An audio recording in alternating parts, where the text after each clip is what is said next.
G'day. In this video we will be discussing the Book of Boba Fett, Chapter 2, The Tribes of Tatooine.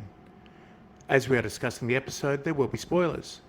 If you do not wish to be spoiled, please go watch the episode and then come back and join us for the discussion. Cheers. Welcome to the Nerdy Dad channel and welcome to another Nerdy Dad review. The Book of Boba Fett, Chapter 2, The Tribes of Tatooine. And if the title of the episode didn't give it away, all the commentators who did not like the flashbacks last week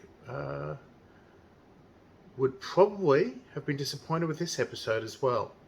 We spend less than 10 minutes in the quote-unquote current timeline, 5 years after Return of the Jedi, and the vast bulk of the episode with the Tribes of Tatooine. And as somebody who enjoyed that storyline last week, I again love this episode.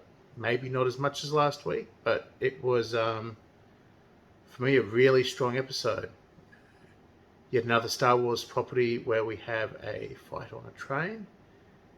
Seems to be becoming a trope within Star Wars, whether it's in the Clone Wars, in Han Solo, and the Han Solo movie. But look, fantastic action scene. You have a lot of fun with the train fight. We get to see the Pike Syndicate in live action again, also from the Clone Wars and from Han Solo.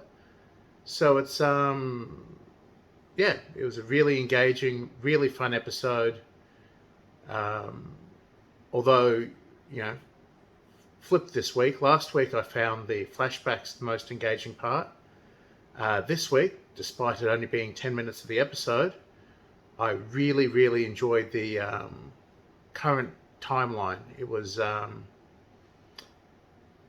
very interesting to see two Hutts.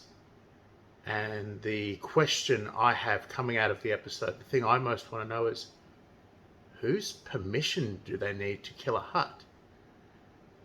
Because most of the storytelling we've seen involving Hutts has been, well, outside of Return of the Jedi, has been the Clone Wars. And the people dealing with the Hutts have been Jedi during the Republic era, and they do not need to seek permission from anybody but their own ranks.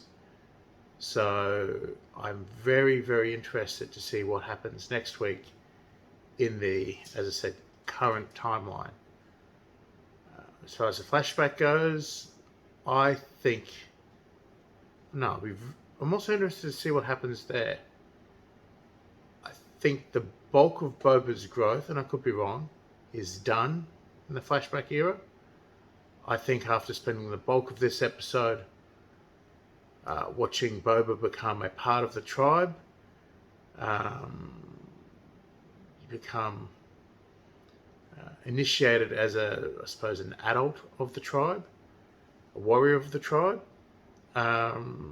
This week, that's probably as far as that storyline's going to go. But in the current timeline, there are two Hutts, and